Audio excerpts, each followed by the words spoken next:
Le premier tome ou le premier épisode d'une œuvre est souvent important. C'est la meilleure impression que l'on peut avoir. C'est ce que l'on analysera dans cette vidéo. Bonjour et bienvenue sur Manga Adaptation.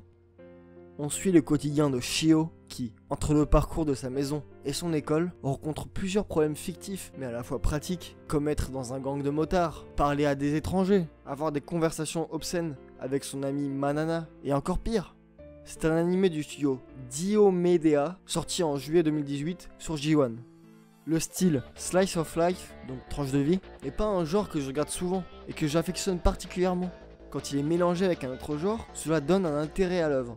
Ici, c'est de la réalité mélangée avec des délires intérieurs du personnage principal, ce qui donne un peu de fantastique dans son quotidien.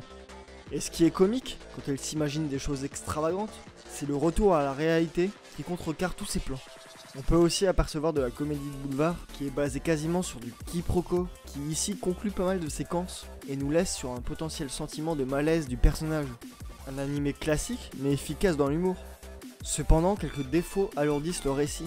L'animation et le dessin ont une qualité variable durant tout l'épisode, voire même à la traîne par moments, ce qui influe sur le rythme de l'œuvre et donne un résultat bâtard, entre courtes séquences rythmées et un ensemble inégal. Surtout qu'en prenant du recul, l'épisode est un peu longué pour ce qu'il raconte. Le chemin de Shio, de sa maison à son école. Mais je chipote un peu quand même.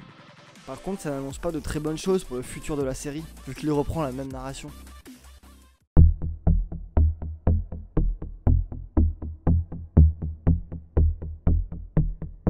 Yurine Hanazono, une Lolita excentrique passionnée par la magie noire, a invoqué contre toute attente une démone, mi-fille mi-serpent, Jashin-chan.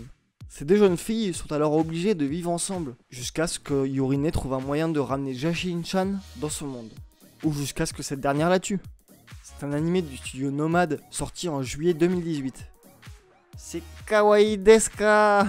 Surtout quand Jashin-chan donne à manger à Yurine, et qu'après elle tente de l'assassiner. Et comme elle rate souvent, Yurine la torture, la découpe et la bouffe. Du coup on pourrait croire que c'est un mélange casse-gueule, mais en fait ça résulte en un sentiment de mignon horrifique. Le dessin y contribue, le style moe est plus utilisé dans la comédie ou le slice of life, est très rare dans le style horrifique. Néanmoins, Fula Magi Madoka Magica est un très bon contre-exemple d'un tel mélange réussi. En plus, selon les mœurs communs, les personnages que l'on suit sont des créatures mythologiques et maléfiques comme la momie, Médusa ou le Minotaure. Et le fait que ce soit des gentilles filles, sauf quand ça veut s'entretuer, rend le contraste suffisamment étrange pour qu'il soit efficace.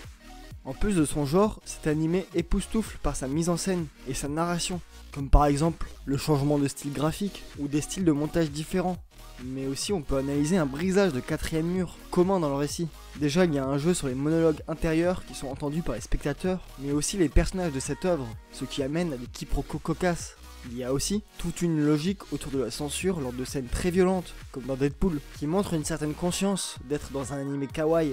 Ces éléments peuvent vous faire penser à un cartoon, mais rajouter à la structure narrative qui consiste en un enchaînement de scènes, de sketchs comme dans un cartoon. Mais surtout, Jashin-chan essaye toujours de tuer Yurine, mais n'y arrive pas. Ça me rappelle quelque chose. Allez, à plus, et lisez des mangas.